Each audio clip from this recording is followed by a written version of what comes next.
অন্যের কান্না কি কখনো শুকানে? আচ্ছা, আমরা যখন কাউকে খুব বড় কোনো আঘাত দিই, তখন কি একবার ভাবি সেদিন রাতে তার ঘুমানোর লড়াইটা কেমন ছিল? আমরা হয়তো হাসি মুখে দিন পার করি, নতুন মানুষের সাথে আড্ডায় মেতে উঠি, কিন্তু পৃথিবীর একটা অমোঘ নিয়ম আছে যাকে আমরা বলি কর্মফল।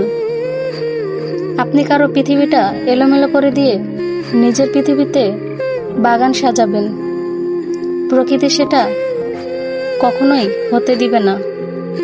আমরা প্রায় মানুষকে বিচার করি তার ফেসবুক প্রোফাইল বা তার চেহারার হাসি দেখে। মানুষকে খুব সুখী দেখালেই সে কি সুখী? না, মানুষের মনটা একটা অন্ধকার ঘরের মতো, যার ভেতরটা বাইরে থেকে দেখা যায় না। কাউকে কষ্ট দিলে হয়তো আপনি সাময়িকভাবে জিতে গেছেন বলে মনে করছেন, কিন্তু দিন শেষে যখন আপনি আয়নার সামনে দাঁড়ান, আপনার বিবেক আপনাকে ঠিকই প্রশ্ন করে। সেই প্রশ্নের উত্তর কারোর কাছে নেই। মাঝরাতে যখন হঠাৎ ঘুম ভেঙে যায়, তখন বুকের ভেতর যে শূন্যতা অনুভব হয়, সেটাই হলো কারো অভিশাপের নীরব ভাষা। সময় খুব অদ্ভুত একটা জিনিস। আজ আপনি যাকে অবহেলা করছেন, যাকে কাঁদিয়ে চলে যাচ্ছেন, মনে রাখবেন সময় কিন্তু ঘুরে দাঁড়ায়। কারো চোখের জল কখনো শুকিয়ে হারিয়ে যায় না, সেটা জমতে থাকে।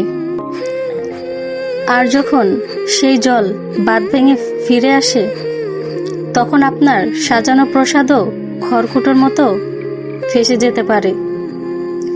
উপরে দেখা যায় মানুষটা খুব ভালো বা খুবই ভালো আছে, দামি গাড়িতে ঘুরছে, ভালো খাচ্ছে, কিন্তু ভেতরের সেই শান্তি নামক জিনিসটা সে হারিয়ে ফেলেছে। অন্যের দীর্ঘশ্বাসে নিজের সুখ কেনা যায় না। আপনি যদি কখনো কাউকে জেনে বুঝে কষ্ট দিয়ে থাকেন, তবে জেনে রাখুন সেই মানুষটির ক্ষমা পাওয়ার আগ পর্যন্ত আপনার মুক্তি নেই। আপনি যতই ফিটফাট থাকেন না কেন, আপনার ভেতরটা প্রতিনিয়ত কুড়ে কুড়ে খাবে। শান্তি কি জানেন? শান্তি হলো দিন শেষে শান্তিতে একটা ঘুম দিতে পারা, কিন্তু অন্যের মন ভেঙে সেই ঘুম কেনা সম্ভব নয়, কখনোই সম্ভব নয়। তাই আসুন, কারো হাসির কারণ হতে না পারি, অন্তত কারো চোখের জলের কারণ না হই।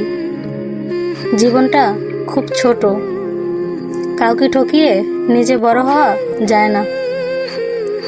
মানুষের দোয়া আর ভালোবাসা নিয়ে বেঁচে থাকতে পারাটাই আসল সার্থকতা। মনে রাখবেন, বিচার আজ হোক বা কাল হবেই। নিজের বিবেকের পরিষ্কার রাখুন,